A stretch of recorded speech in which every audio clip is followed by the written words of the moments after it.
la charla de lo que es las disnatremias, ese trastorno electrolítico pues tan importante. Entonces, siguiente, por favor.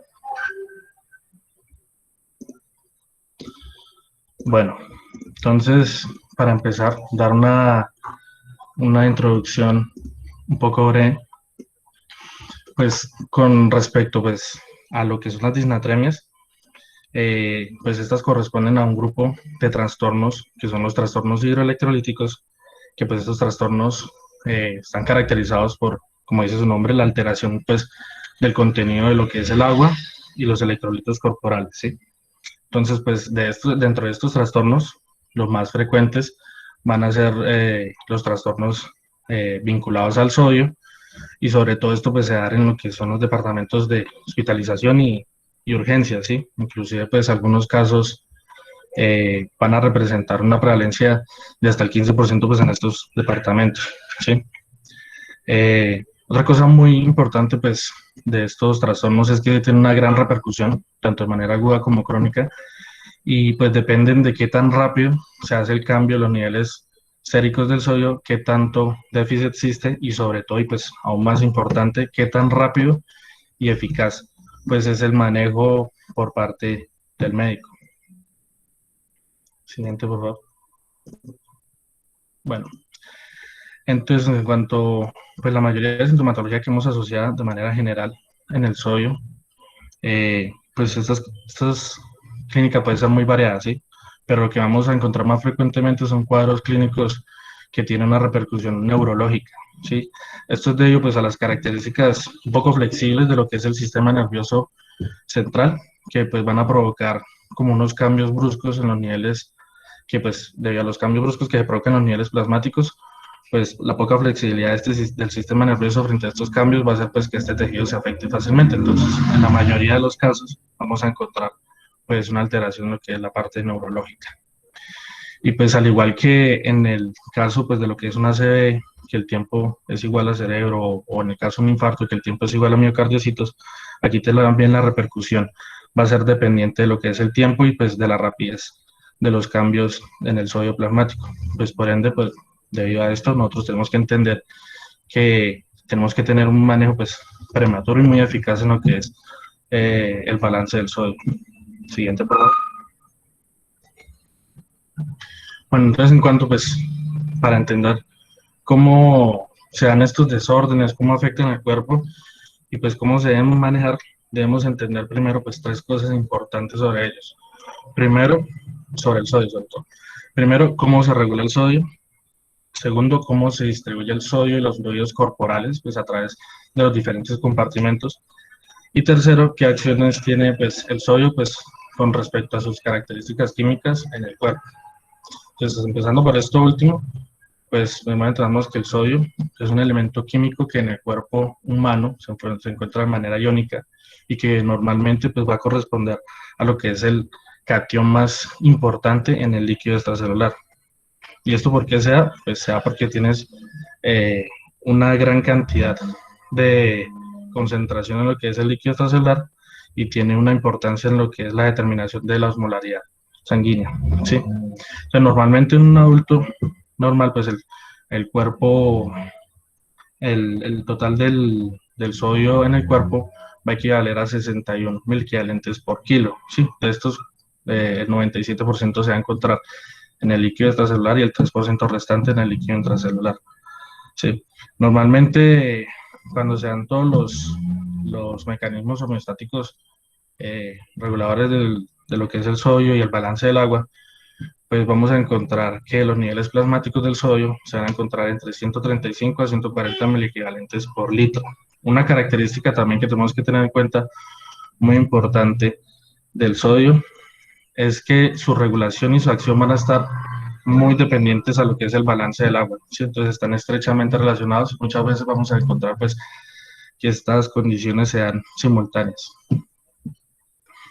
Bueno, en cuanto a las funciones como tal del sodio, pues lo más importante es que tiene la regulación pues en la distribución de lo que es el agua entre los compartimentos. Entonces, para entender esto, pues debemos saber que la distribución del agua a través de los compartimentos, sobre todo pues en el compartimento intravascular está regulado por lo que es la presión osmótica y la presión oncótica.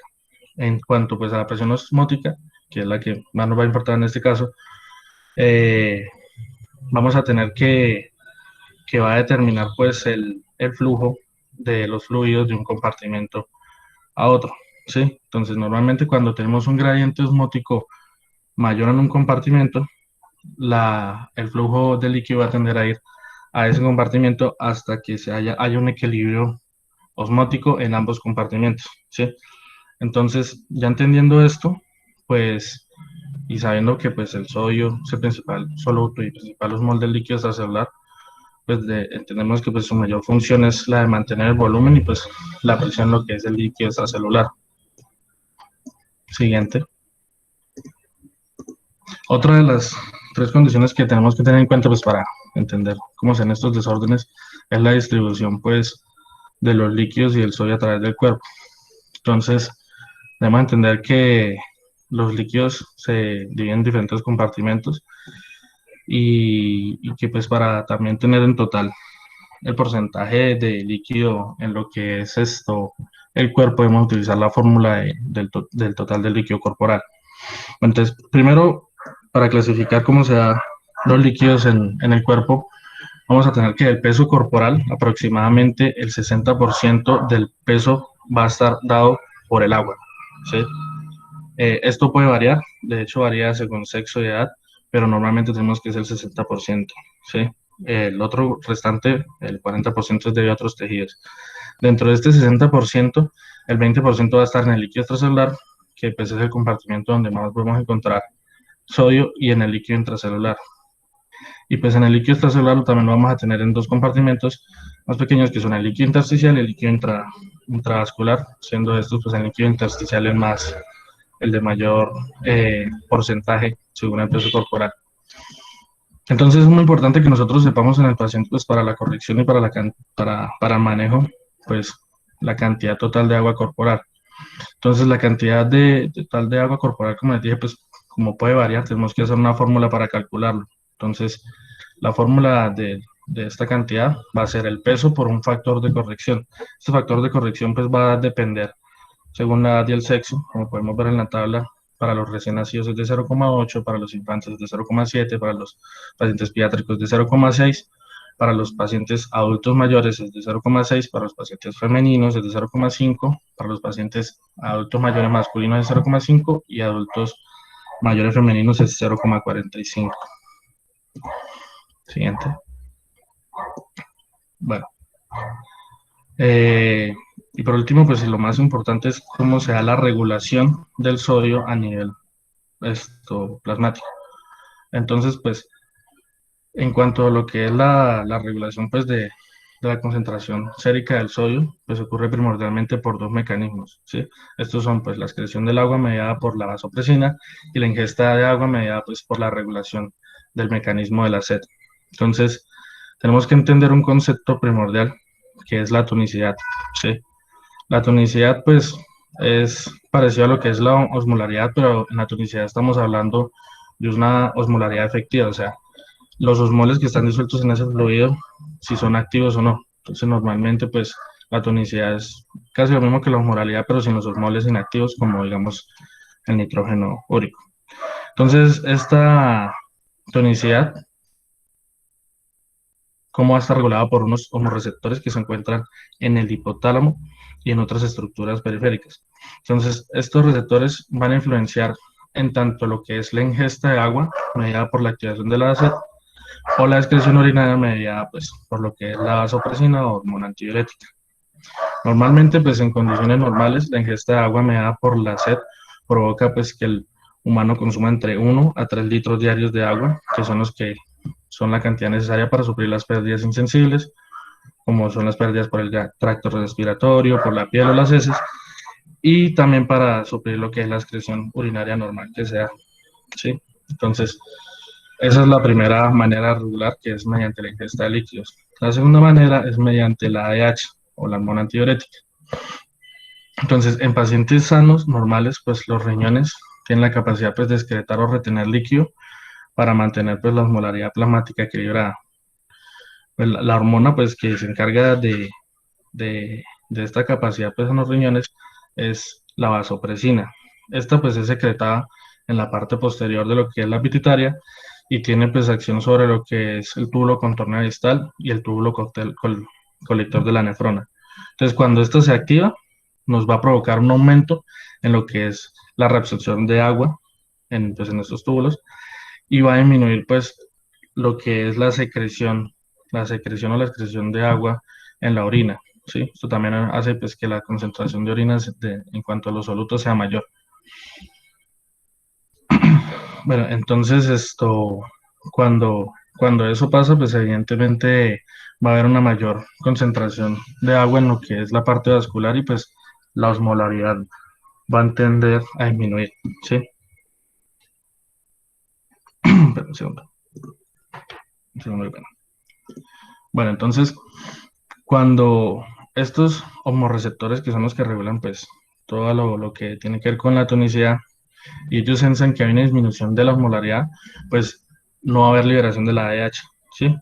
Entonces esto hace que haya más agua en lo que es la orina y menos concentración de solutos en lo que es la orina. Entonces, esta liberación realmente es muy sensible, ¿sí? Entonces, inclusive en realidad cuando hay un cambio entre el 1 al 2% de la tonicidad, vamos a ver que hay liberación pues de la ADH y pues hay otros centros que también la pueden liberar, pues también por el hecho de que es realmente sensible y estos eventos pueden ser como disminución del volumen intravascular, disminución de la presión sanguínea, eh, eventos en los cuales se provoca mucho dolor como un trauma, en eventos en los que los pacientes estén ansiosos, se puede dar durante el embarazo, la menstruación, la hipercapnia o las pérdidas significativas de agua, como pueden ser por quemaduras, por trauma o por pancreatitis, ¿sí? Entonces, en términos generales de la regulación de esto, vamos a tener que, pues, lo que es la ingesta de agua o el mecanismo de sed nos va a prevenir una hipertonicidad y por ende, pues, la hipernatremia y pues la activación de la ADH, pues, va a prevenir lo contrario, va a prevenir una hipotonicidad y por ende, pues, una hiponatremia. Entonces, en general, si nosotros tenemos estos dos mecanismos, vamos a poder mantener, pues, un balance adecuado de lo que es el sodio y la ingesta y, pues, el balance de agua. Siguiente. Bueno, entonces, buenas tardes. Para retomar lo que decía mi compañero Oscar, entonces debemos conocer ciertos conceptos claves como lo son el agua corporal total. Entonces, él nos comentaba anteriormente qué es esta y conocemos que es alrededor del 70% de nuestro cuerpo. Y en esta se encuentra dividida en líquido extracelular y líquido intracelular. Como sabemos, la mayor cantidad de líquido es extracelular que intracelular. Entonces, también otra cosa que debemos tener en cuenta es el volumen sanguíneo efectivo. Entonces, este es el volumen que, pues, como que puede, eh, perdón, que, o sea, que está regulado por las distintas hormonas y entonces esta es el que nos va a hacer que haya cierta como presión y que pueda haber cierta perfusión en los distintos órganos y que este va a estar regulado por los cambios de sodio. Y este a su vez va a tener cierta osmolaridad plasmática que está controlado o regulado por la fórmula que pues vemos ahí. Bueno, entonces el agua corporal total pues varía, como vemos en la gráfica, entre hombres y mujeres. Como sabemos, es mayor en mujeres que en hombres. Y, pues, y también hay otros factores como la cantidad de grasa corporal que pueden hacer que este agua varíe. Entonces, también con respecto al líquido intracelular, vemos que hay mayor cantidad de líquido intracelular en los hombres adultos que en las mujeres adultas y lo mismo pasa con el extracelular. ¿Siguiente? Bueno, otro concepto clave que hay que tener acá es la deshidratación. Entonces, como vemos en la gráfica que se presenta ahí, es la disminución de agua corporal total y esta pues a su vez causa un aumento de la concentración de sodio plasmático que pues nos puede causar una hipernatremia, que más adelante explicaremos cómo qué son las hipernatremias. Entonces esta es la principal como manifestación bioquímica que pueden presentar las personas con deshidratación. y pues es frecuente que afecte a niños y adultos mayores. Es una como de las principales como afectaciones que vemos en los pacientes hospitalizados. Y pues la causa como más frecuente de este es diarrea y vómito, y puede ser reversible, ya sea porque la persona aumente la ingesta de agua o porque haya pues un tratamiento.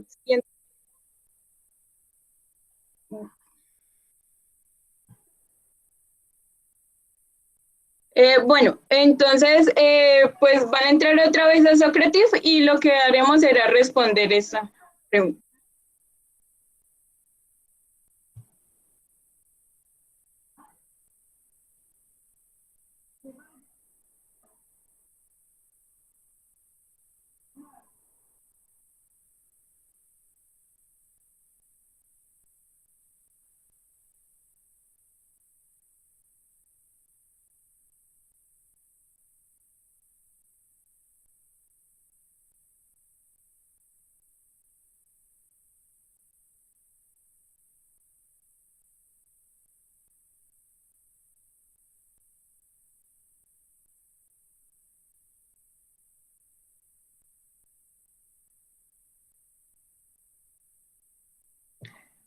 Bueno, entonces, siguiendo ya con la exposición, los valores séricos normales de sodio oscilan entre 135 y 145 miliequivalentes sobre litro. Entonces, pues debemos conocer un término como muy importante que son las disnatremias, que es todos aquellos trastornos del sodio, pero en sí son dos extremadamente relevantes, que son la hiponatremia y la hipernatremia.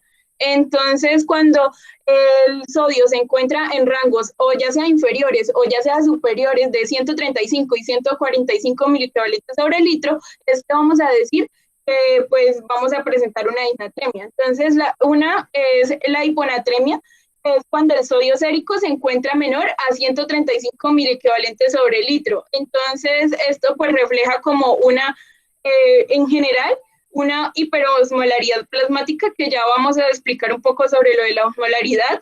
Entonces, esto determina como una entrada de agua mayor a la célula. Y pues está como también la hipernatremia, que es cuando hay un sodio sérico mayor a 145 miliequivalentes sobre litro, y pues esta corresponde más que todo o está más relacionada con una hiperosmolaridad plasmática. Entonces, eso que supone que hay una relación de sodio y de agua plasmática superior a la normal.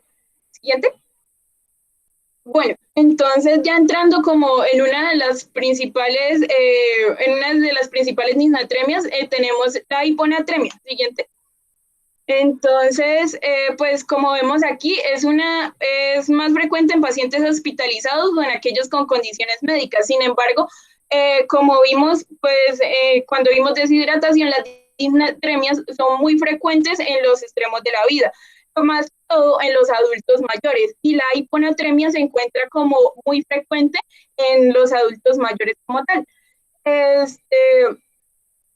4% de de los pacientes en los servicios de urgencias pues van a presentar hiponatremia, y 15 de estos, el 15% de los pacientes hospitalizados presentan también hiponatremia. Entonces, pues otra cosa que hay que tener como muy en cuenta es que a veces, o sea, algunos estudios refieren que es del 15%, pero hay otros que pueden referir hasta el 30% de las de hiponatremia en hospitalizados. Y pues el hecho de que una persona esté curando con una patología subyacente y tenga hipernatremia puede aumentar la mortalidad hasta un 30%. Siguiente, hasta un 33%, perdón. Entonces, bueno, la hiponatremia definida ya como tal son los niveles séricos de sodio menor a 135 miliequivalentes sobre litro, pero esta se puede dividir, como vemos ahí, en tres dependiendo de pues, la cantidad de sodio sérico que haya. Pues cuando es leve, los miliequivalentes sobre litro oscilan entre 130 y 135. Cuando es moderada entre 125 y 129, y cuando es severa es menor a 125. Esto es muy importante porque de acuerdo a esa disminución del sodio sérico se van a presentar las distintas manifestaciones clínicas de los pacientes. Una como de las principales afectaciones que puede causar la hiponatremia es a nivel pues ya del cerebro. Entonces, entre más hiponatremia haya, o sea, entre menos sodio haya, más afectación a nivel del sistema nervioso central va a haber. Siguiente. Entonces, bueno, hay como distintas etiologías que pueden causar hiponatremia, pero una como de las, bueno, empezando por la depresión del volumen circulante eficaz, que como ya dijimos anteriormente, se necesita que haya cierta concentración plasmática efectiva como para que el cuerpo pueda seguir funcionando normalmente. Entonces, cuando se habla de volumen circulante eficaz, se refiere como al líquido o al líquido extracelular que va a perfundir a los tejidos de una forma adecuada, y pues eso puede asociarse a una reducción o expansión del volumen extracelular. O sea, y cuando hablamos de depresión, pues hablamos de que hay un cambio en ese LEC. Entonces, estas depresiones pueden ser en pérdidas gastrointestinales, pérdidas renales, pérdidas cutáneas. Son como las más frecuentes que pueden generar esa depresión. Y eso va a causar que haya como un cambio a nivel extracelular. Entonces, mientras que pues hay unos estudios que demuestran que como la disminución de la perfusión tisular puede ser también como la principal causa de la insuficiencia cardíaca, o sea, de una reducción del gasto cardíaco o de la cirrosis, pero pues generalmente se dice que las pérdidas gastrointestinales o las pérdidas cutáneas son las más frecuentes. Entonces, cuando hay esta depresión, eso predispone a que se desarrolle una hiponatremia a través de como de los efectos sobre la excreción renal de agua.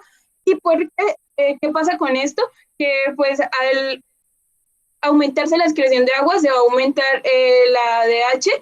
Entonces, que la H pues va a causar un aumento en la permeabilidad, que va a hacer que, o sea, que en los túbulos colectores se incremente la reabsorción de sodio y pues y de agua, y la excreción de agua en el túbulo proximal. Entonces, la retención de agua en el túbulo proximal. Entonces, eso se va a traducir en una disminución de la concentración de sodio. Otro de los factores como predisponentes a hiponatremia son los diuréticos. Entonces, estos pues es muy frecuente cuando los pacientes lo consumen de forma crónica, o también cuando no hay como un buen ajuste de la dosis, pueden causar hiponatremia. La insuficiencia renal también es otra de las causas de hiponatremia. Cuando es progresiva, esta va a afectar la dilución urinaria y se va a manifestar como una capacidad para disminuir esa osmolaridad urinaria tras una sobrecarga de agua. Entonces, pero esta solo aparece cuando la insuficiencia renal es muy grave. El síndrome de expresión inadecuada de AH, ese pues lo explicaré en la siguiente diapositiva un poco más a fondo. Y pues también está la insuficiencia suprarrenal, que también pues nos puede causar una alteración en el sodio. Está el hipotiroidismo, que en los pacientes que se disminuye la tasa de filtración glomerular y el gasto cardíaco, se va a producir como una liberación de ADH, que eso lo que va a causar es que el equilibrio hídrico normal pueda restaurarse, vuelva a ser el sodio normal y el agua normal con la administración pues de hormonas tiroideas. Y también pues hay otras causas como la polidipsia primaria y la pseudohiponatremia, pero pues la polidipsia primaria, además que todo prevalente en población psiquiátrica, no es tan frecuente como en poblaciones que no presentan patologías psiquiátricas, pero pues puede, producirse por esa sensación de sed, lo que conocemos como polidipsia, a causa de algunos antipsicóticos. Entonces, eso genera como aumento de las concentraciones de agua a nivel plasmático y pues eso hace que como que haya una mayor dilución del sodio en el plasma. Y pues está la pseudohiponatremia, que pues en estas situaciones la concentración plasmática del sodio se haya disminuida. Pero entonces, ¿por qué se llama pseudohiponatremia? Porque la presión, la osmolaridad plasmática está normal o disminuida, pero no a valores como en una hiponatremia normal. Entonces, el tratamiento de debe dirigirse como de forma directa a regular los valores normales de sodio. Siguiente. Bueno, entonces, hablando ya como de una de las cosas más importantes para determinar la hiponatremia es el síndrome de secreción inadecuada de la hormona antidiurética ADH o vasopresina. Entonces, esta es una de las causas como más frecuentes de hiponatremia y está definida como por una liberación mantenida de la ADH sin estímulos, o sea, se sigue liberando ADH y no va a tener ningún estímulo, entonces esto nos va a causar que haya una disminución del sodio y un aumento del volumen plasmático, entonces va a haber puede haber hiperosmolaridad, hipotensión o hipovolemia.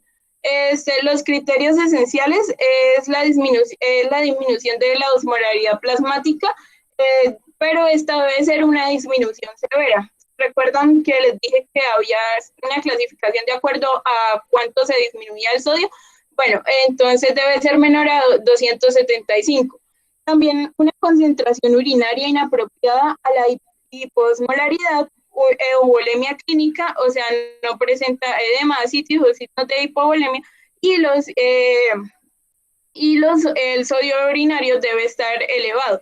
Más adelante explicaremos el sodio urinario cuando se explique el diagnóstico para la hipovolemia. También la función tiroidea y suprarrenal deben estar normales porque, como ya explicamos, pues una disfunción de la suprarrenal y una disfunción de la tiroides puede causar hipovolemia, hiponatremia. Y no debe estar usando recientemente diuréticos. Y también hay otros criterios complementarios, sin embargo, debe cumplirse con todos los 6 criterios esenciales. Entonces, como vemos ahí, se debe medir el ácido úrico plasmático, debe ser menor a 4 miligramos sobre decilitros, el nitrógeno ureico en sangre menor a 10 miligramos sobre decilitros y el sodio pues mayor a 0,5%, también pues el hierro, la concentración de hierro sobre urea, y también debe haber falla de corrección de hiponatremia después de insuficiencia de infusión de solución salina y una corrección de hiponatremia con restricción hídrica. Siguiente. Bueno, ¿pueden responder esta pregunta?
Bueno, entonces, ya para continuar, que la pregunta era que cuál es la función de isopresina es la que participa como en la regulación del equilibrio del agua en el organismo.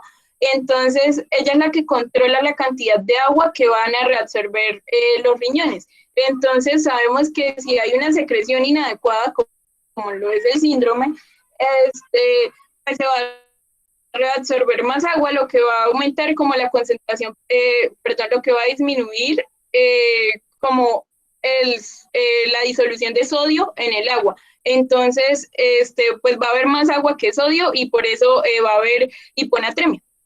Siguiente. No, perdón. Y pues estas son las principales causas de esta, pero pueden ser variadas. Puede ser de causas pulmonares, por medicamentos, por causas como de tipo de cáncer o una afectación en el sistema nervioso central. Siguiente. Bueno, entonces aquí pues vemos como esta es una de las diapositivas más importantes, la hiponatremia. Entonces, aparte de la división que habíamos tenido en cuenta anteriormente de que puede ser leve, moderada o severa, también se debe mirar la osmolaridad plasmática, porque de acuerdo a la osmolaridad plasmática es que se va a poder hacer el tratamiento de adecuadamente. Entonces, si la osmolaridad es hiperosmolar o isoosmolar, lo que se debe hacer es tratar la causa subyacente que nos está produciendo esa hiponatremia. Pero si es hiposmolar, es lo que nosotros llamamos como una hiponatremia verdadera. Entonces, esta puede tener también se va a clasificar de acuerdo como al volumen en el que se esté. Entonces puede ser hipovolémica, euvolémica, que sabemos que es el volumen normal plasmático, concentración plasmática normal, y puede ser hipovolémica, hipervolémica es la que me falta. Entonces cuando es hipervolémica, pues pueden haber distintos diagnósticos diferenciales como cirrosis, falla cardíaca o falla renal, que fueron una de las causas que comentamos anteriormente. Y cuando es euvolémica, aquí es cuando debemos medir el sodio urinario. ¿Por qué? Porque este es el que nos va a ayudar como a guiar el diagnóstico adecuado y la causa adecuada para poder dar el tratamiento. Entonces, cuando el sodio adecuado es bajo, ya más adelante diré los valores de sodio, de sodio urinario, perdón, cuando es bajo, las causas pueden ser una polidipsia psicógena o por potomanía, que potomanía es como la ingesta exagerada de agua. Cuando es normal, la causa puede ser un síndrome de secreción inadecuada de ADH, es como la principal causa de hiponatremia hiperosmolar euvolémica, es la secreción inadecuada de ADH. Y cuando es hipovolémica, pues también debemos medir el sodio urinario y la osmolaridad urinaria. Cuando estas son bajas, nos está hablando de pérdidas gastrointestinales, o que estamos excretando más de lo que ganamos. Y cuando son normales, hablamos de pérdidas renales. Bueno, y entonces debe haber una clasificación de las causas de hiponatremia de acuerdo como al volumen. Entonces, si hablamos de hiponatremia hipovolémica, generalmente presentan como signos clínicos específicos. Entonces puede ser como una taquicardia. Entonces, si presenta taquicardia, vamos a encontrar que también tiene hipocalemia o que tiene bajo osmolaridad urinaria o bajo sodio urinario. Entonces, de acuerdo como vemos en la tablita de la derecha, de acuerdo como está en los laboratorios y al signo clínico que presente, se va a encontrar como esa causa subyacente. Entonces, si vemos que un paciente tiene una hiponatremia, tiene una taquicardia, y aparte de esto tiene hipocalemia, entonces, y entonces hacemos la historia clínica y nos refiere que usa diuréticos, pues ya sabemos como la causa subyacente de esto. pero sí tiene una taquicardia y tiene bajo osmolaridad urinaria y tiene hiponatremia, entonces es común pensar en un síndrome de Addison. Y pues bueno, así sucesivamente, también con la hiponatremia eubolémica, que pues de acuerdo a a los parámetros anteriormente mencionados, la osmolaridad plasmática, y también si es una osmolaridad urinaria alta o baja, o si es el sodio urinario está alto o bajo, también nos puede guiar como a cierta patología específica. Y pues lo mismo pasa con la hipervolémica. Siguiente. Bueno, entonces, ¿cuál de las siguientes es una causa de hiponatremia hipovolémica?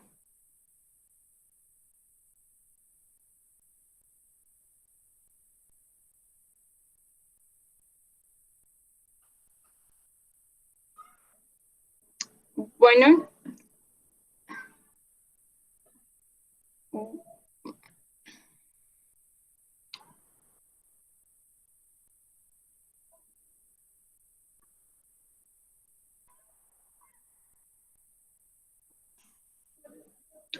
entonces, como vemos ahí, la respuesta es la diarrea. Ya sabemos que las pérdidas gastrointestinales son una de las causas de hiponatremia hipovolémica. Siguiente. Bueno, entonces ahora llegando más a la clínica, nos referimos a la sintomatología. Resulta que la sintomatología, como lo había explicado en el primer cuadrito que vimos al principio, depende como de esa concentración plasmática de sodio que hay. Entonces, esta se puede dividir en severo, leve, moderado y asintomático. Entonces, la gravedad, como ya dije, las principales manifestaciones clínicas van a ser neurológicas y se va a relacionar tanto con la rapidez como con el grado de la reducción de la concentración plasmática de sodio. Entonces puede ser severa, leve, moderada o asintomática. Pero entonces resulta bueno, como vemos en el mapita de la derecha, que cuando la disminución de sodio es de 130 a 135, lo que se va a ver son caídas, deterioros cognitivos, pero cuando es de 129 a 125, se va a hacer más marcado las manifestaciones clínicas como náuseas, confusión, cefalea. O cuando es ya menor a 125, sabemos que es una hiponatremia severa, vamos a ver que los pacientes pueden presentar vómitos, convulsiones, comas o ya hasta signos neurológicos focales. Entonces, pero hay algunos pacientes que en un rango de 130 a 135 pueden estar asintomáticos y solo tener como mareos o náuseas, síntomas leves e inespecíficos. Siguiente. Bueno, y ya con respecto pues, al diagnóstico, como vemos ahí, hay que tener en cuenta, antes de empezar con el diagnóstico, hay que tener en cuenta que el paciente esté tomando diuréticos o no, porque esto nos puede causar como un cambio en la concentración de sodio urinario. Entonces, el diagnóstico se hace principalmente con estudios de laboratorio. El principal, pues, para medir la hiponatremia es la concentración de sodio plasmático. Entonces, esto es la que nos va a decir cómo se encuentra el paciente con respecto al sodio. Y pues ya como vemos en el algoritmo de la derecha, pues de acuerdo a esa disminución de sodio, podemos clasificarla también en si es isotónica, hipotónica, hipertónica, pero de acuerdo a la osmolaridad plasmática. Entonces, ya si es hipotónica, lo que se mide es que se miden las concentraciones de glucosa en plasma para ver si el paciente tiene hiperglucemia o si es la causa de manitol. En cambio, si es una hipernatremia isotónica, se mira que el paciente pueda tener una pseudohiponatremia o una hiperlipidemia, que esto también las hiperlipidemias son causas de pseudohiponatremia. Pero entonces cuando hablamos de hiponatremia y cuando hablamos, pues, como les dije, la real hiponatremia es la que es hipotónica. Entonces, esta puede ser aguda o grave dependiendo de los síntomas y dependiendo de la disminución de sodio. Entonces, lo que se mira, si tiene síntomas, se debe considerar un tratamiento urgente y pues esto se hace con solución salina, que lo explicaré un poquito más adelante. Y si no tiene como síntomas agudos o graves, lo que se hace es mirar la osmolaridad en orina. Entonces, el punto como de corte es 100. Cuando esa osmolaridad en orina es menor a 100, menor o igual a 100, entonces puede ser por una polipsia primaria, una dieta pobre en sal y proteínas o un abuso crónico pues, de cerveza o también lo que conocemos como potomanía, lo expliqué anteriormente. Y cuando ya es mayor a 100, se dice que o sea, cuando se mira la concentración de sodio en orina y entonces la concentración de sodio en orina, el corte es 30 milimoles sobre litro. Entonces, cuando es menor o igual a 30, se habla de bajo volumen efectivo de sangre arterial y cuando es mayor es un uso confirmado de diuréticos o de enfermedad renal conocida. Entonces, bueno, ahí vemos que el volumen, pues cuando hay un bajo volumen efectivo, el volumen de líquidos extracelular aumentado puede ser por insuficiencia cardíaca, por cirrosis hepática, todo aquello que nos cause un edema en general. Y cuando el volumen de líquidos extracelulares es disminuido, hablamos de las principales causas que son las de tipo gastrointestinal. Entonces, siguiente. Bueno, y pues el diagnóstico como tal, uno nunca dice como que es hiponatremia y ya, sino que debe medirse la osmolaridad plasmática para saber si es isotónica, hipotónica, hipertónica. Debe medirse la concentración de sodio, debe medirse el tiempo de evolución, el corte en el tiempo son 48 horas, entonces menor a 48 horas es agudo, mayor a 48 horas pues ya se habla de crónico. Cuando la hiponatremia es aguda, la afectación a nivel del sistema nervioso central va a ser mayor. Entonces, también debe haber una valoración del volumen extracelular y pues de la gravedad de los síntomas. Entonces, cuando se hace el diagnóstico definitivo, yo no voy a decir hiponatremia, sino hiponatremia, hiposmolar, hipotónica, crónica o aguda. Entonces, siguiente. Entonces, bueno, ya con respecto al tratamiento, primero, pues hay que determinar estas cosas que vemos en el cuadrito amarillo, la severidad, la presencia de síntomas, la expansión del volumen extracelular y la patología subyacente. Si la hiponatremia se corrige mediante la administración de sodio en los pacientes con depresión de volumen, entonces eso debe tener cierto ritmo, hay que cuidar el ritmo, pero de acuerdo a si es una hiponatremia severa o si es hiposmolar, si es hipotónica. Entonces, por eso les decía que el diagnóstico debe ser con los 4 componentes completos. Y en algunos pacientes, cuando no es severa, se puede corregir solo con la restricción de agua y pues los pacientes vuelven a ser normovolémicos. Siguiente. Bueno, entonces, para complementar el tratamiento, entonces, pues, cuando ya se hace a nivel clínico, se hace con una solución salina. Entonces, ¿cómo se hace esto? Para saber cuánto, o sea, qué cantidad de sodio va a aumentar por cada litro de solución, yo debo escoger la solución salina de acuerdo al tipo de hiponatremia que tenga. Entonces, si es una hiponatremia hiposmolar, pues yo voy a escoger la solución salina hiperosmolar. Entonces, esa es la que vemos ahí, que es al 3%. Entonces, para hacer un ejemplo, bueno, ya para saber cómo la cantidad de sodio que se aumenta por cada litro de solución, se usa la fórmula que vemos ahí, es el sodio de la solución, menos el sodio del paciente sobre el agua corporal total, más 1. Entonces, lo que vemos ahí es que se debe calcular el cambio de sodio. Entonces, por ejemplo, si yo tuviera una hiponatremia hipotónica severa con sodio de, digamos, 122 miliequivalentes sobre el litro y yo lo quisiera corregir, lo que haría sería es poner, entonces como es hipotónica, escojo la solución salina hipertónica, o sea, la del 3%. Entonces es 513. Y como mi sodio en ese momento era 122, entonces 513 menos 122. Y como yo soy una mujer joven, voy a coger 0,5 por mi peso, que mi peso es 55. Entonces, ¿qué es lo que hago?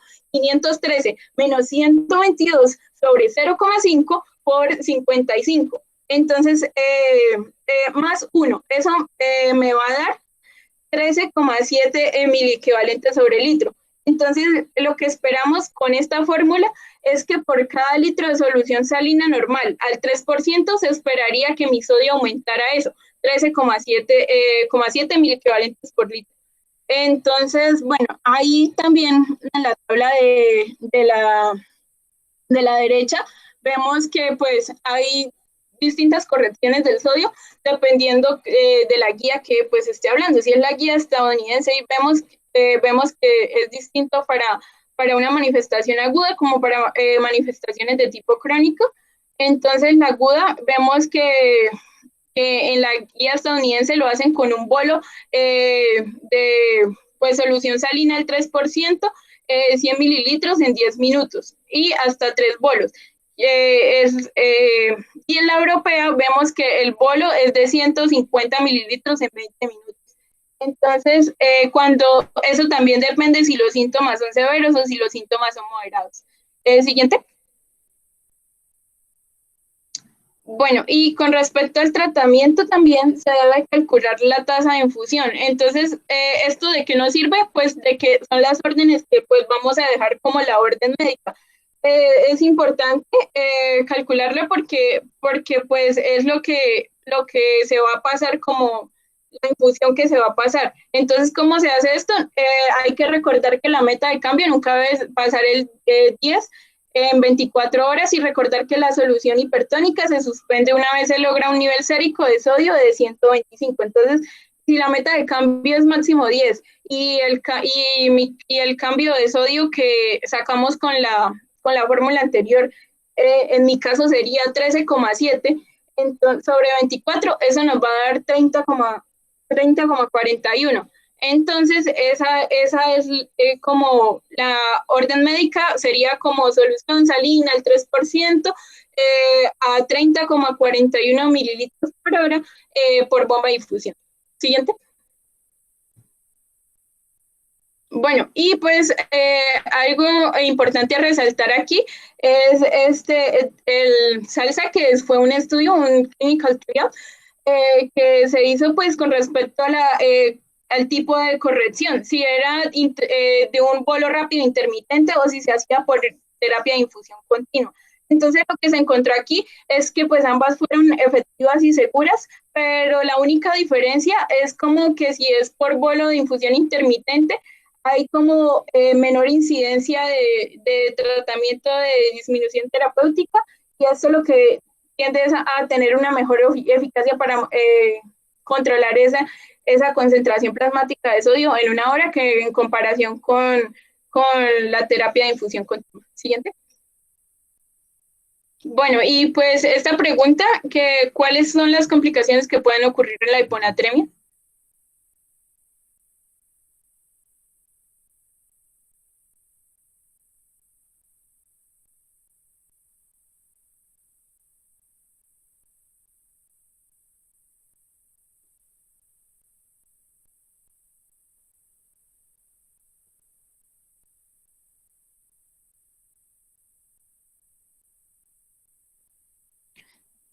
Pueden responder que no saben en dado caso de que no sepan.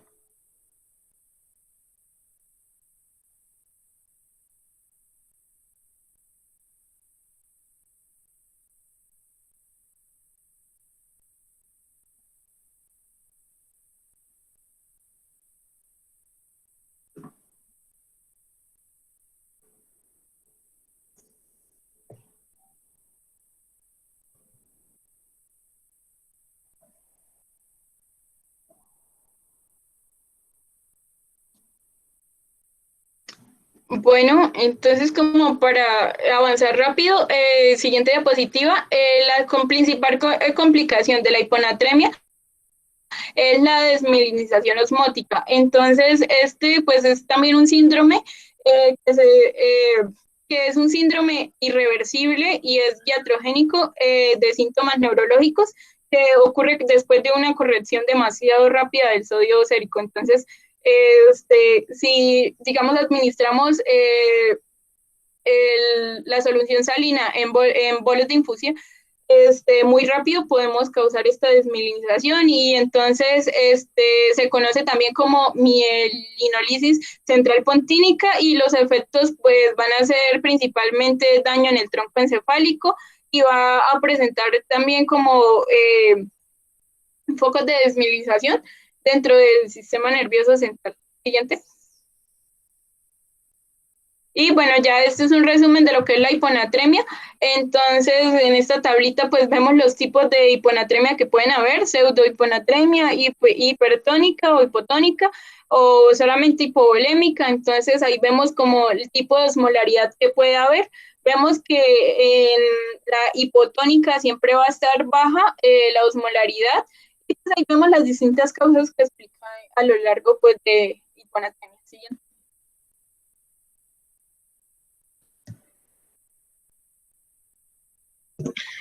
Bueno, y continuamos pues con la otra inatremia, que es la hipernatremia, que en este caso son los niveles elevados pues de sodio sérico. Entonces, siguiente. Entonces, por favor, me respondan esta pregunta, que cómo se define como tal el valor de hipernatremia.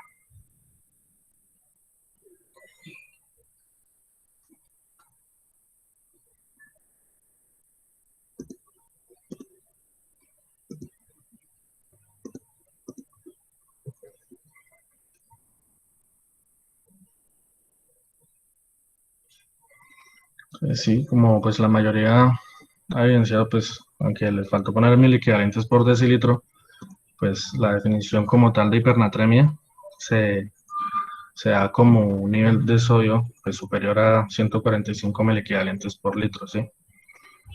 Bueno, entonces, como tal, ya hablando de esta inatremia, es muy poco frecuente si la comparamos con la hiponatremia. La hiponatremia es la de mayor frecuencia en todos los departamentos, eh, tanto urgencias como hospitalización, pero la hipernatremia también puede tener cierta prevalencia importante en ciertos grupos, ¿sí? Como son pacientes que tienen pérdidas de volumen, que están hospitalizados, ¿sí? Son más frecuentes normalmente en estos pacientes.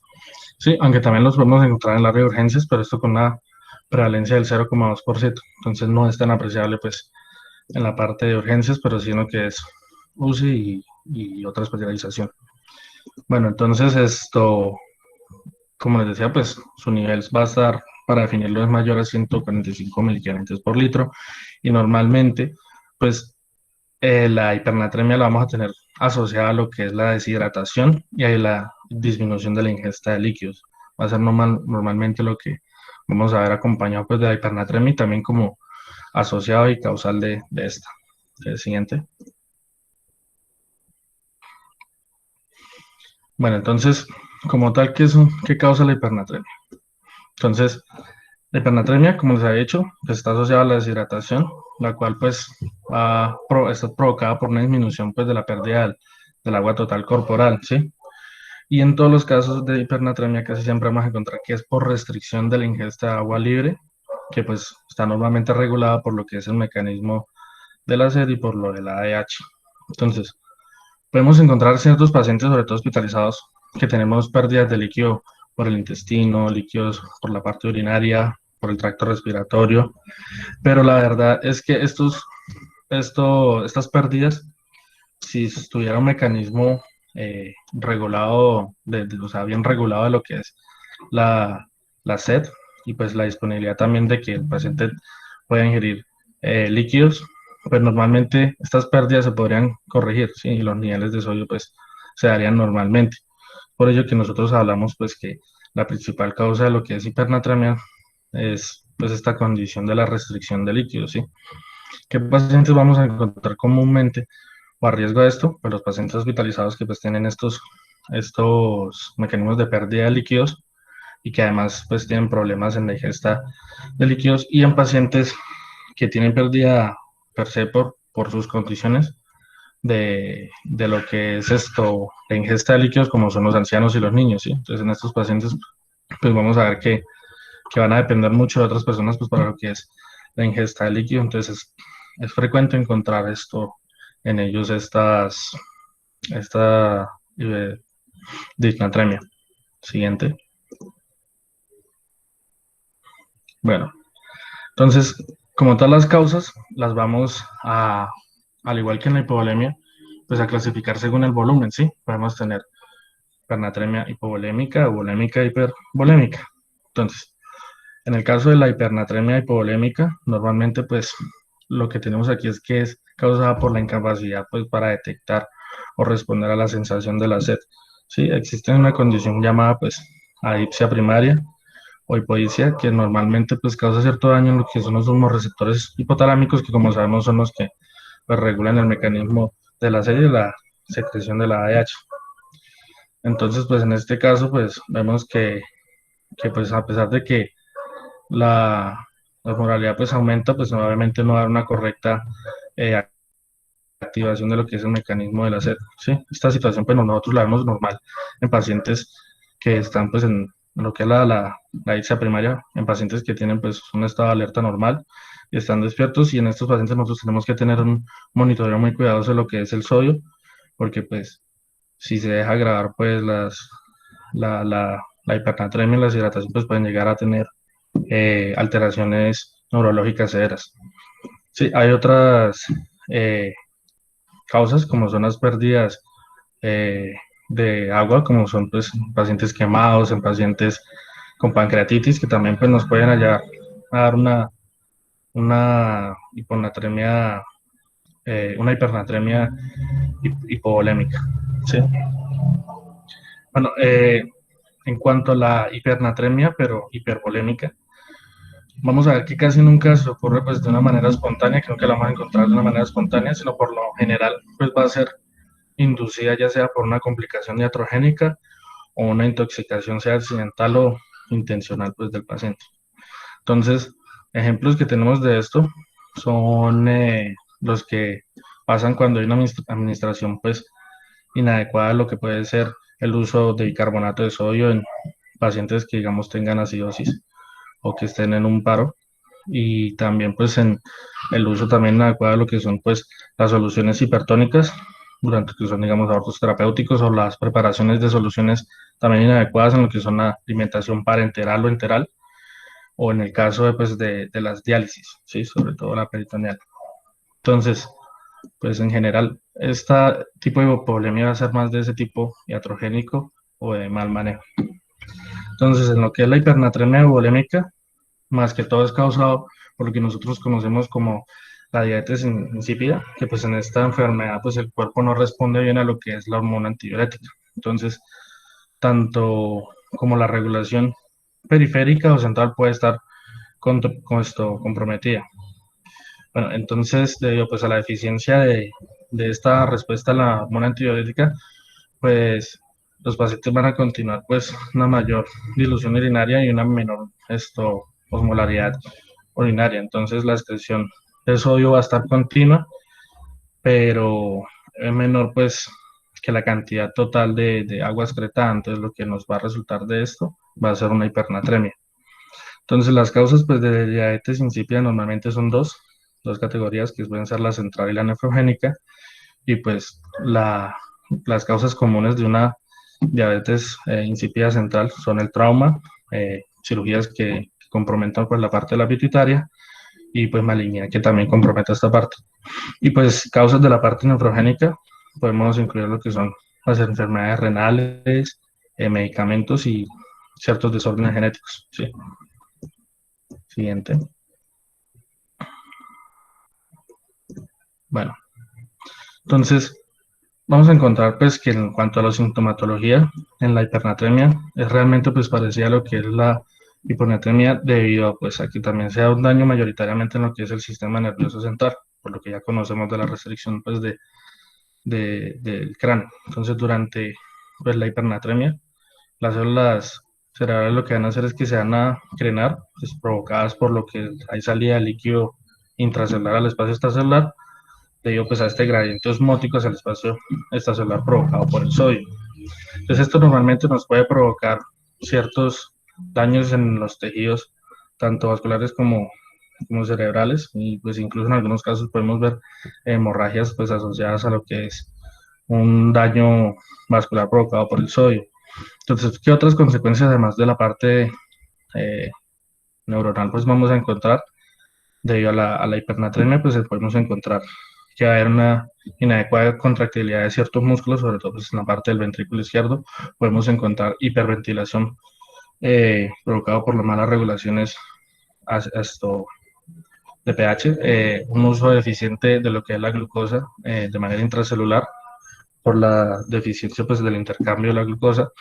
Vamos a encontrar calambres musculares y en algunos casos radiomiolisis.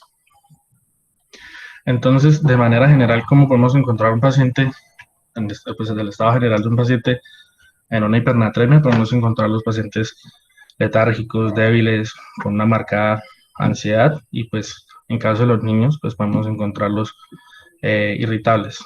¿Sí? Siguiente. Entonces, para que respondan, por favor, ¿cuál de las siguientes no es una manifestación de la hipernatremia?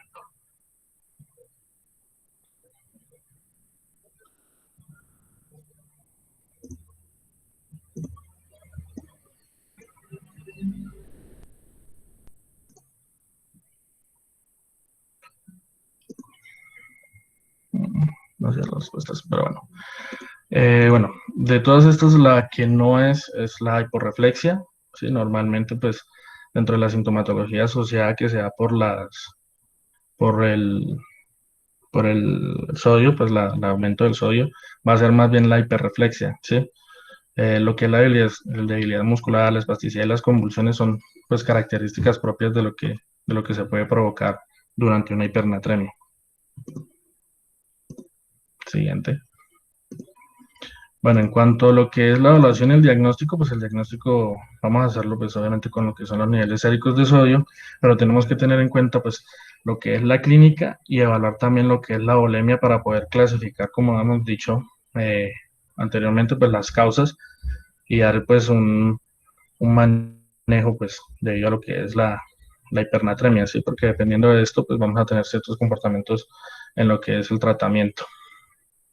Sí, pero normalmente el diagnóstico es con los niveles séricos de sodio. Siguiente.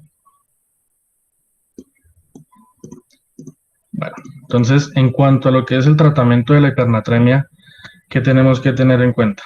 Son 5 cosas fundamentales. Entonces, primero, como pues la hipernatremia está muy arraigada a lo que es deshidratación y la deshidratación pues puede ser un gran problema en lo que puede corresponder pues a la vida del paciente, pues debemos corregir pues el déficit de agua. Segundo, pues bueno, eso se hace mediante pues, la administración normalmente de líquidos, sean orales o intravenosos. Tenemos que hacer también la pérdida dentro de esto de lo que son las pérdidas insensibles que pueden tener los pacientes y también las pérdidas de ellas pues a otras condiciones como pueden ser, digamos, diarrea, pérdidas por el tracto respiratorio o tracto urinario. Tenemos que tratar la causa subyacente, ya que pues como vimos en las diapositivas pasadas, pues puede variar mucho según el tipo, según la volemia, según unas ciertas características clínicas, lo que puede ser la causa de la hipernatremia, y pues según eso debemos tratar pues esta causa como tal. Y tenemos que hacer pues que las intervenciones que hagamos se limiten a la pérdida de los líquidos y a la administración pues de electrolitos en caso de que exista pues también alguna pérdida concomitante de otro electrolito. La hipernatremia como tal, de manera aguda, puede llegar a ser muy mortal. Se han visto pues prevalencias de mortalidad entre el 28 al 70% de las personas que lo sufren, y pues a menudo lo que podemos hacer para el tratamiento, como no sé, el algoritmo, es clasificarlas en lo que puede ser una corrección, una hipernatremia aguda, una hipernatremia crónica, que la vamos a mirar pues según el tiempo de inicio, de la sintomatología. Menor a 48 horas vamos a tener una hipernatremia aguda y mayor a 48 horas vamos a tener una hipernatremia crónica. ¿Esto de qué nos sirve? Esto nos sirve pues para saber cómo debemos administrar la corrección pues con las soluciones. Entonces, en el caso de ser una hipernatremia aguda, pues vamos a hacer una corrección rápida, que la vamos a hacer con una disminución pues del sodio sérico de 2 a 3 miliosmoles por litro por hora. Y esto pues en un máximo diario de 12 mililitros por día. Algo muy importante que, que pues esto tenemos que tener en cuenta es que le tenemos que tener, quitarnos el miedo en la hipernatremia aguda de lo que puede ser pues el edema cerebral, ¿sí? Porque pues sí, es verdad que se ha asociado pues que las correcciones rápidas del sodio en lo que es la hipernatremia pueden causar pues edema cerebral, ¿sí? Pero nos tenemos que quitar pues ese miedo porque es más el daño que se hace al no tratar la hipernatremia aguda que al pues hacer la corrección rápida de esta, ¿sí? Entonces pues está más asociado a la mortalidad y morbilidad pues en no tratarlo de manera rápida que sí hacerlo, ¿sí? Bueno, entonces la otra hipernatremia que tenemos que tratar es la hipernatremia crónica, que esta está definida, pues como ya les he dicho, mayor de 48 horas, y en esta vamos a hacer una corrección lenta con una disminución del sodio sérico de 0,5 milimoles por litro por hora y hasta un máximo de 8 a 10 por día, ¿sí?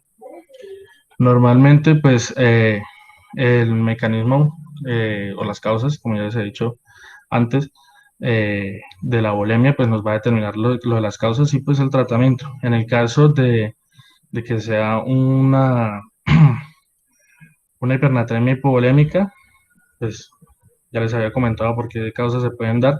En este caso, pues obviamente como hay una hipovolemia, tenemos que tratarla, entonces debemos iniciar pues una resucitación hídrica con cristaloides, que posteriormente pues lo vamos a cambiar a un tratamiento con destroza al 5%. En el caso de que sea una hipernatremia volémica, pues en ese caso vamos a utilizar glucosa al 5% y pues podemos considerar el uso pues diuréticos de ASA. En el caso de una hipernatremia hipervolémica, pues lo que vamos a utilizar más que todo es la glucosa al 5% y el uso pues, de diuréticos de ASA pues, para la excreción del sodio. Siguiente. Y ya pues para finalizar, pues lo que es la hipernatremia puede llegar a tener complicaciones realmente severas. Entre esos, pues el edema, el edema pulmonar, el edema cerebral, el infarto cerebral, la insuficiencia renal aguda. Todo esto también puede ser arraigado no solo pues por el simple hecho del aumento de la anatremia, sino por el rápido cambio que se puede dar tanto pues por la corrección que uno como médico hace y también por los cambios propios del cuerpo que se pueden dar. Entonces, todas estas alteraciones pues pueden llegar a ser comprometedoras pues para lo que es la morbimortalidad de los pacientes. Entonces, pues nosotros tenemos que tener que se tiene que hacer como un monitoreo estricto y ¿qué? Y una rápida pues corrección clasificación de la hipernatremia pues para poder evitar todo lo que son estas complicaciones, ¿sí? Otra cosa importante pues para evitar las complicaciones siempre es lo que es el control del ingreso y la salida de líquidos, porque esto nos va también a prevenir que terminemos haciéndole un problema de sobrecarga hídrica al paciente, que también pues nos puede llegar a complicar al paciente en lo que puede ser un edema pulmonar o una insuficiencia renal aguda, ¿sí? Entonces, normalmente, pues según lo que les he mostrado posteriormente, tenemos que mirar pues cómo se hacen estas correcciones. Y ya. Bueno, y por último, pues como para concluir, les queríamos decir que pues esta patología, como vimos desde un principio, es de importante acceso en lo que es toda la parte hospitalaria y todo lo que es la parte de urgencias, porque realmente es frecuente, es algo que va a llegar bastante y que realmente hay estudios que dicen que es poco frecuente lo que conocen muchos del área hospitalaria sobre la corrección correcta de lo del sodio. Entonces, pues, son unos trastornos que realmente son de importancia. Ya, eso sería todo. Muchas gracias. Chicos, no, felicitaciones. Muchas gracias a ustedes por esta excelente presentación. Y de hecho, pues es un reto porque no es un tema que sea fácil mm, para ustedes, digamos, en el nivel académico en el que están, y mucho menos inclusive para nosotros que de pronto tenemos un poquito más de bagaje. Esta patología ofrece bastantes retos, sobre todo en el diagnóstico y en el tratamiento. Voy a hacerles acá como algo diferente, voy a presentar de pronto un casito que creo que puede ejemplificar un poco lo que ustedes ya hicieron y con esto haríamos culminación, ¿sí? Voy a presentarles acá un segundo.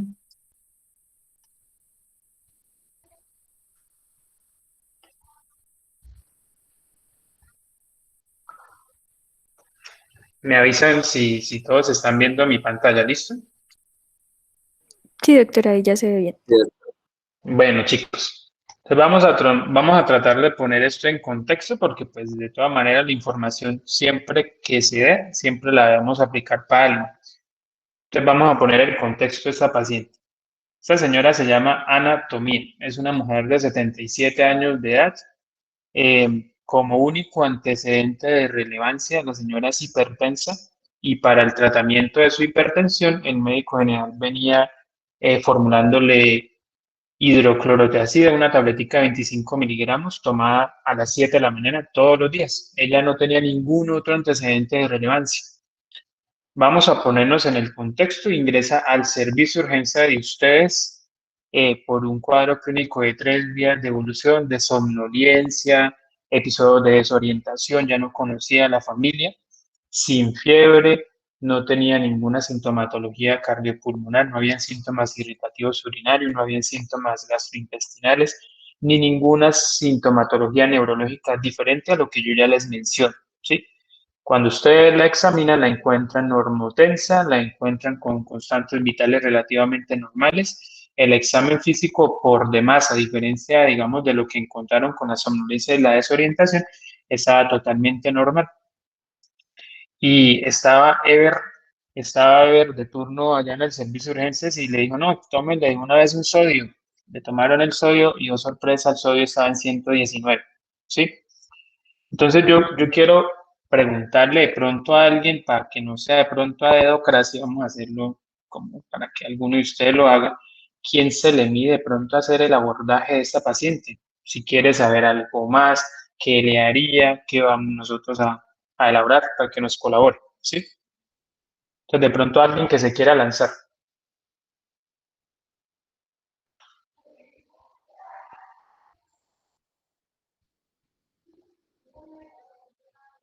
Si no, entonces hagámoslo a la dedocracia. Aquí el puntero me dice Natalia. Natalia Marcela Ardila. Nata, de pronto una ayudita ahí con eso. ¿Qué harías? Más o menos, ¿qué te gustaría saber más de ese caso?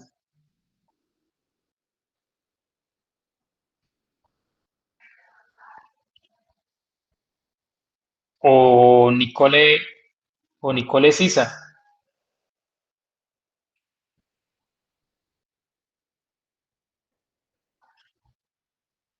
O si no, Ever ya que está ahí también. Ever.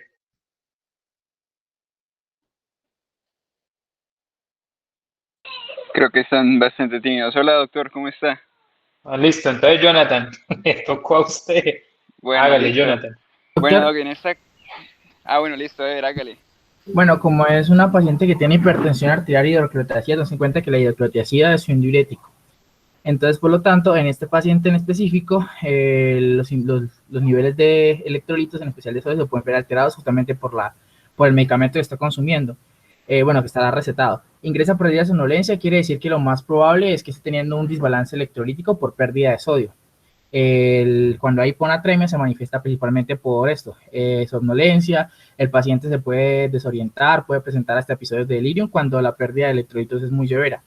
Y pues ahí vemos que los valores de sodio se encuentran alterados porque normalmente va de 135 a 145 y tenemos un sodio de 119. En ese caso la paciente tendría una hiponatremia y la causa más probable es que sea debido a la hidroclorotiazida.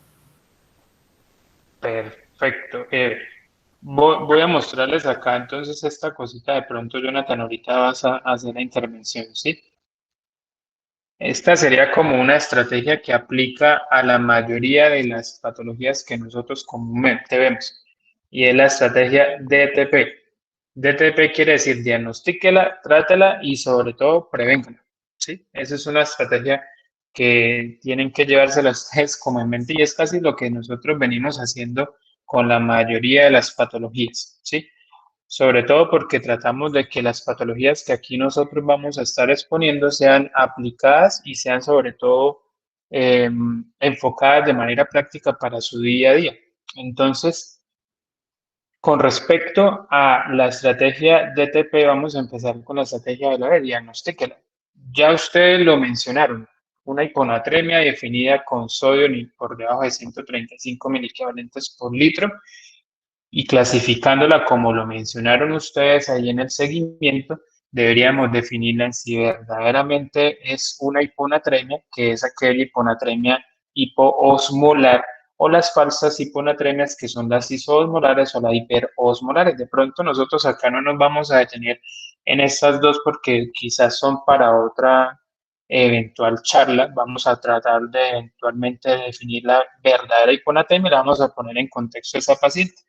Esta osmolaridad, acuérdese que nosotros la debemos medir, como ustedes lo mencionaron, como osmolaridad efectiva. Nosotros no disponemos de un osmómetro para medir osmolaridad directa y por eso tenemos que calcularla con base en los niveles de sodio. Eso hace que eventualmente esos niveles de osmolaridad sean un poco más bajos a lo que realmente es la tonicidad o la osmolaridad del cuerpo. Recordar que es 2 veces el sodio más un cálculo entre la glucemia sobre 18 y el valor normal entre 280 o 95. ¿Esto para qué nos sirve? Para poder clasificarla, como les mencioné, si es verdadera o no. Posteriormente a haberla clasificado en si es verdadera o no, pues vamos a definir esta hiponatremia verdadera en 3 tipos: hipovolémica, euvolémica o hipervolémica, dependiendo, como ya nuestros compañeros nos mencionaron, el estado de la volemia actual.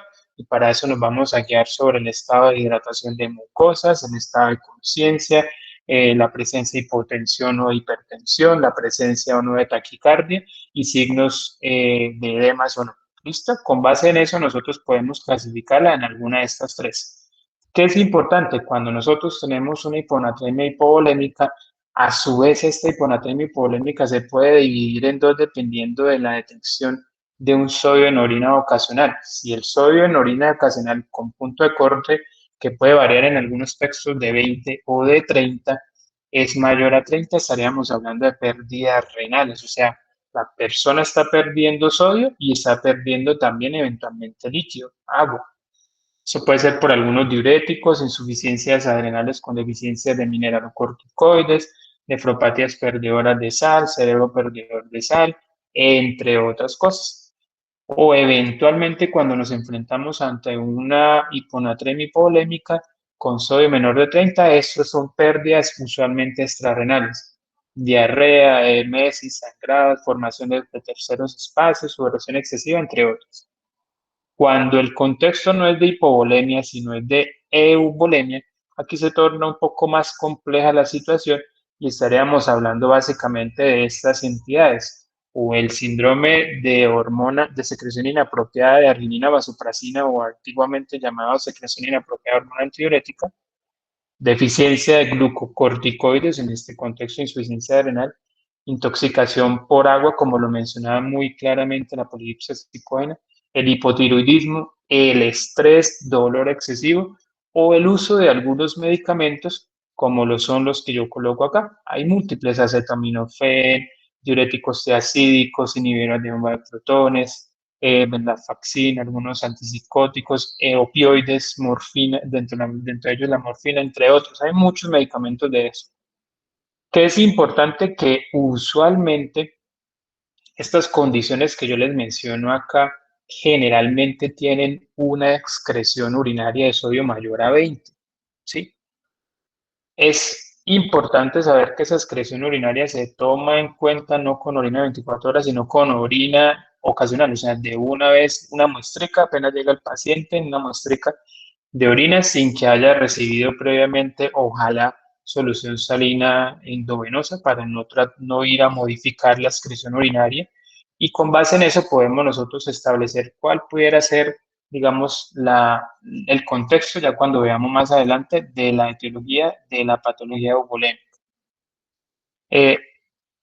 Cuando nosotros vimos, digamos, las diferentes diapositivas que estaban ustedes planificando, ahí ustedes se dieron cuenta que existían también unos criterios para definir la presencia de una secreción de hormona antidiurética, ¿sí?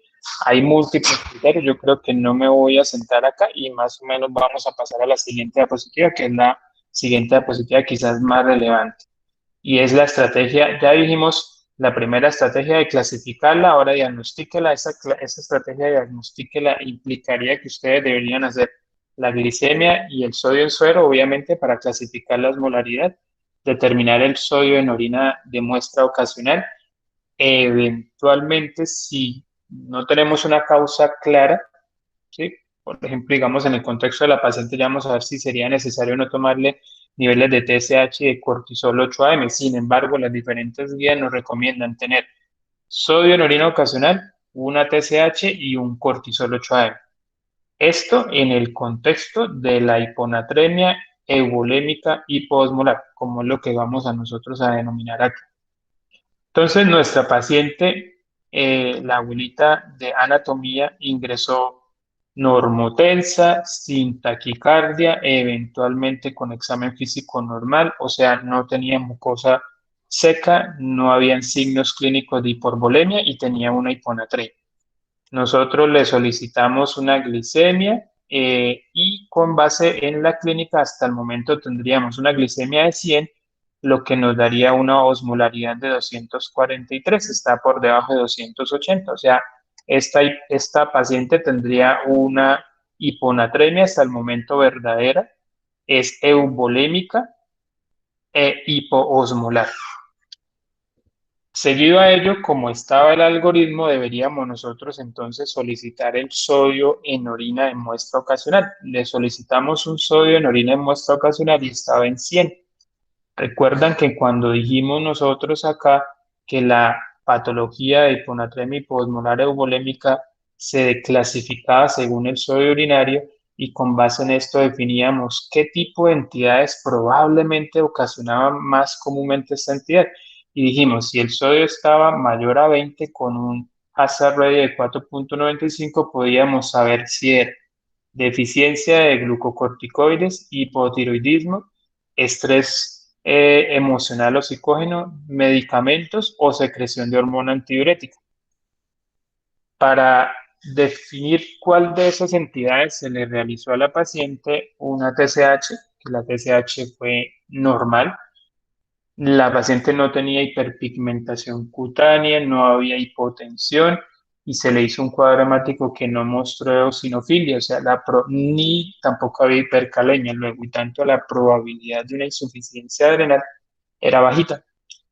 De todas maneras, se le hizo un nivel de cortisol medio a las 8 AM y estaba normal, más o menos era 9. Por lo tanto, teníamos descartada deficiencia de glucocorticoides, no había hipotiroidismo, la paciente no estaba estresada, no tenía en el momento estrés emocional ni dolor, y deberíamos saber si esto era por secreción inapropiada de hormona antidiurética o por medicamentos.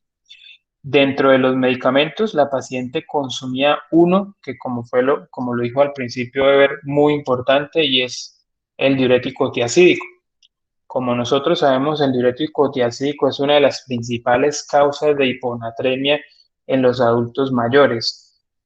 Dentro de los medicamentos más asociados a eventos adversos en pacientes mayores de 75 años están los diuréticos tiacídicos. Quizás es por eso que el uso de estos medicamentos debería tener o sopesar siempre el riesgo sobre el beneficio, sobre todo por los eventos adversos mayores que esto pudiera llegar a conllevar. Entonces tendríamos hasta este momento una sospecha de un medicamento. Vamos a mirar ahora si cumplía los criterios de CADH, de secreción inapropiada de hormona antidiurética. Entonces, primero, ¿tenía una osmolaridad menor a 275? Sí. ¿Tendríamos nosotros eubolemia clínica? Sí.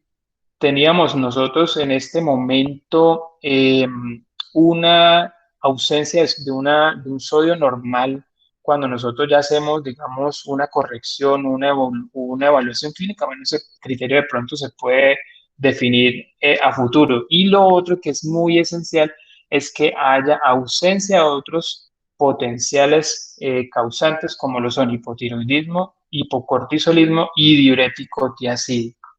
Entonces, como vemos aquí de inmediato, uno de esos criterios esenciales no lo cumple. Eso hace que de inmediato nosotros descartemos la existencia de una secreción inapropiada de hormona antidiurética y por lo tanto nosotros tendríamos hasta este curso la esencia de una hiponatremia hiposmolar euvolémica severa asociada a un diurético tiacídico.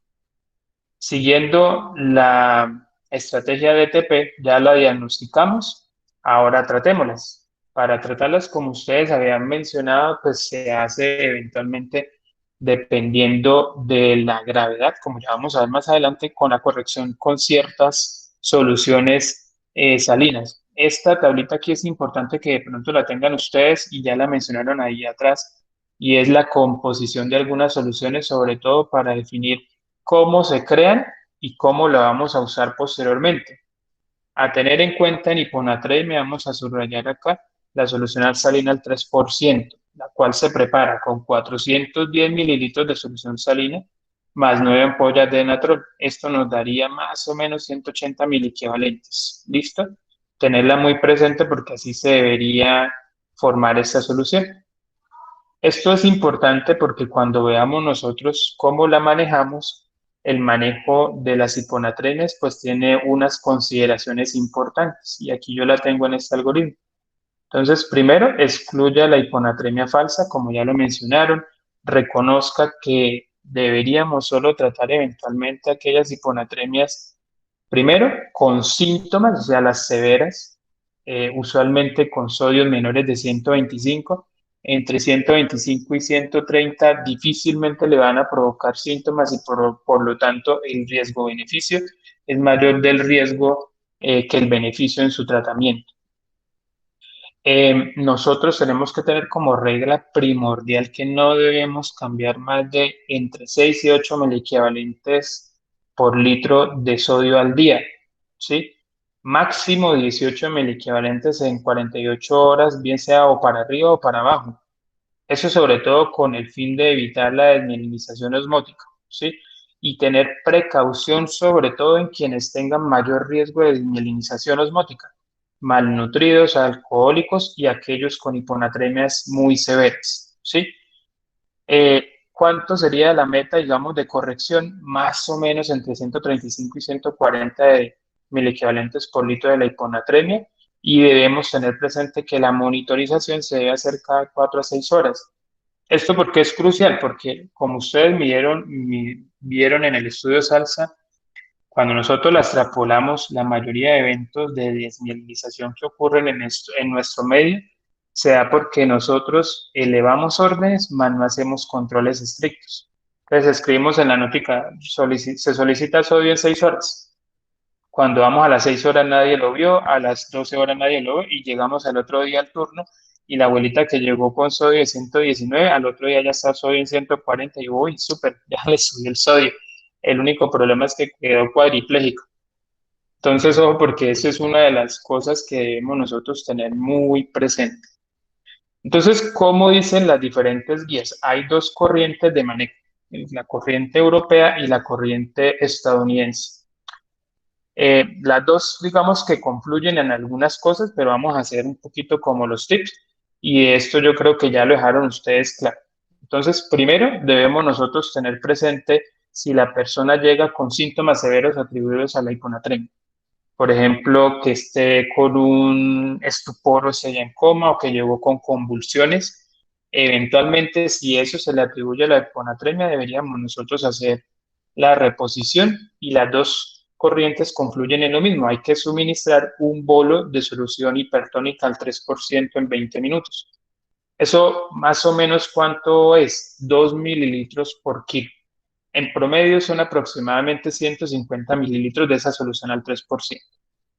Busca uno aumentar más o menos 1 a 2 miliequivalentes para tratar de garantizar un nivel osmótico estable y que prevenga el desarrollo de efectos adversos cerebrales. Entonces, más o menos eso es lo que uno usa. Entonces, si el paciente llega convulsionando en coma y con una hiponatremia, independientemente del valor, si está por debajo de 135, toca subir 1 o 2 miliequivalentes con un bolito de solución hipertónica a 2 mililitros por kilo. Eventualmente pudiéramos nosotros repetirlo por 3 dosis, pero las diferentes guías le recomiendan a uno, si no puede uno hacer los seguimientos tan estrictos, simplemente administre uno y luego de eso monte la infusión. Muchos han leído eventualmente que las infusiones se deben hacer con la fórmula de Adrogué, MA10. Lamentablemente esa fórmula pues no es perfecta. Hay muchos adeptos de no recomendarla, sobre todo porque está basada sobre el cálculo de una osmolaridad previa basado en algo que nosotros no sabemos si es cierto o no. Y eso hace que quizás nosotros tengamos una fórmula que difícilmente se pudiera adecuar a la realidad. Cuando nosotros hacemos el cálculo de esa formulita que es el cambio del sodio con 1 litro de la infusión, o sea, cuánto nos cambia 1 litro de la infusión el sodio, y eso es el paréntesis de sodio en la infusión menos sodio del paciente sobre agua corporal total más 1, ¿sí? Y después calcular la tasa de infusión.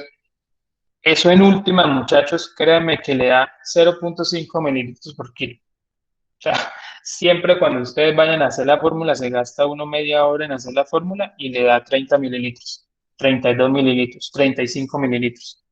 Entonces, como método, que eso es muy panel de Estados Unidos, el método de la infusión salina al 3% debería uno tenerla 0.5 mililitros por kilo hora. Más o menos eso le va a dar lo mismo que le da la fórmula de Adrogué cuando uno hace el momento de equipararlas. Entonces, en resumidas cuentas, es paciente crítico que llegue con síntomas severos, administre el bolo de 2 mililitros por kilo, el primer bolo, y monte luego la infusión. Si no tiene algún criterio de enfermedad crítica y el sodio está por debajo de 125 y estamos ante una hiponatremia, hipovolémica, hipoosmolar, trátela eventualmente con la infusión. ¿Cómo? La infusión es 0.5 mililitros por kilo hora. Mantenga esa infusión y trate de corroborar y de ajustar los cálculos a las 4 a 6 horas, ¿sí? Sobre todo para eventualmente no ir a aumentar más de 6 a 8 miliequivalentes por litro al día. Esa sería la estrategia T de trátela. Y luego sería la estrategia P de prevéngala. Claramente prevenirla aquí es evitar el uso de sustancias que comúnmente puedan conllevar al desarrollo de nuevamente hiponatremia. Entonces, contraindicado el uso en anatomía de la hidroclorotiazida o un diurético tiazídico en este caso. Eventualmente estar corroborando el uso de otras sustancias como opioides, antiepilépticos, antipsicóticos que puedan eventualmente ser utilizados en esta persona y ir corroborando de manera trimestral los niveles de sodio para verificar si eventualmente sí efectivamente fue solo por diurético tiazídico o si eventualmente sí cumpliría el criterio de secreción de hormona antidiurética, en cuyo caso el manejo sería totalmente diferente. Listo, chicos. Eso yo creo que sería como la intervención que yo les tenía para el día de hoy para complementar lo que ya los compañeros nos habían dado. ¿Listo? Ahora sí procedamos a las dudas que tengan, muchachos.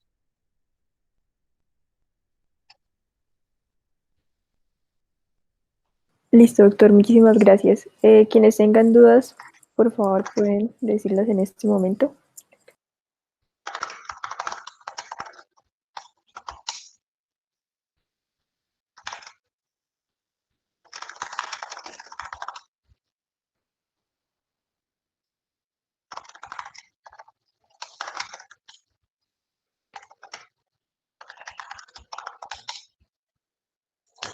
Bueno, parece que no tienen dudas, todos están como un poco, a ver, dice acá, pregunta. Jonathan pregunta, la destroza, como la mencionó el doctor Oscar, es muy útil en hipernatremia, sobre todo porque si la hipernatremia se acompaña de hipercloremia, es mejor no usar soluciones con cloro.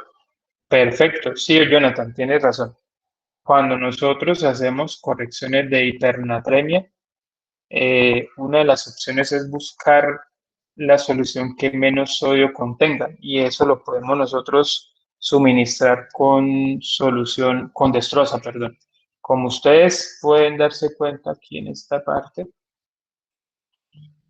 la destroza, pues el contenido de sodio por cada litro pues es 0. Si lo comparamos de pronto con la solución salina al 0,45, que es 77, ¿sí?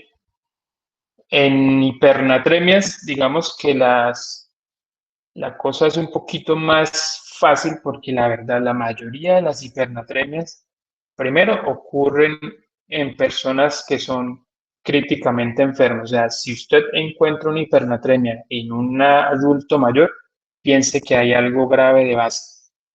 Está infectado, tiene un delirium por medicamentos, etcétera, etcétera. Pero siempre hay algo grave de base.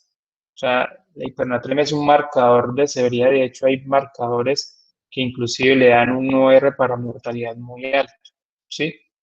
Un HR, un HRI. Por eso, pues, es comúnmente encontrarlo, sobre todo en ancianos críticamente enfermos. Y eventualmente la principal causa de hipernatremia, como ya lo explicaba Oscar, generalmente es porque el adulto mayor no consume eventualmente el líquido, y eso es por cualquier causa que genere delirium. Si está infectado, el paciente no va a empezar a consumir, y fácilmente en 2 a 3 días depleta sus basales y efectivamente hace su hipernatremia, ¿sí? Ahora, cuando nosotros vemos a esos pacientes, lo importante es primero hacer el cálculo de déficit de agua corporal, calcular los basales, y una vez hacemos el cálculo de déficit de agua corporal sumando los basales, obtenemos lo que le haría falta en líquido a ese paciente. Eso que le da el cálculo grande de líquido a ese paciente lo deberíamos nosotros suplementar en 2 a 3 días. Entonces lo dividimos en 3. El cálculo que le da diario deberíamos nosotros dividirlo en 2. Mitad lo pasamos por vía endovenosa y mitad lo pasamos por vía oral. ¿Por qué? Con el fin de evitar sobrehidratación y eventos adversos por sobrehidratación endovenosa. Ese líquido que vamos a dar por vía oral, como el abuelito puede estar con alteración del estado de conciencia, lo suministramos por una sonda nasogástrica y debe ser fraccionado para evitar sobredistensión gástrica y consigo emesis y posible broncoaspiración.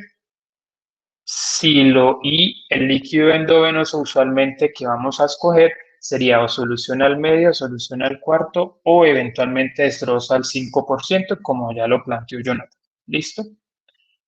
Eso buscando no cambiar 10 miliequivalentes, de 8 a 10 miliequivalentes por litro al día de sodio. Eso es lo que nosotros buscamos. Y más o menos nos vamos a dar cuenta que la meta es llegar al tercer día de tratamiento ya con un sodio aceptable, que sería entre 150 y 145. ¿Listo? Ese es como más o menos el resumen, Jonathan. Muchas gracias, doctor. Perfecto. Muchas gracias, doctor. Excelente ponencia. Bueno, chicos, no, si no tienen dudas, pues agradecerles a todos por la asistencia, agradecerles a todos por la iniciativa, y pues esto hace que crezca día a día el grupo, ¿no? Y hace que cada día pues se vayan tomando más las cositas en serio, y de verdad que aquí van a salir muchísimos frutos. Y pues sobre todo porque cuentan ustedes con nosotros para el apoyo en lo que necesiten, ¿no?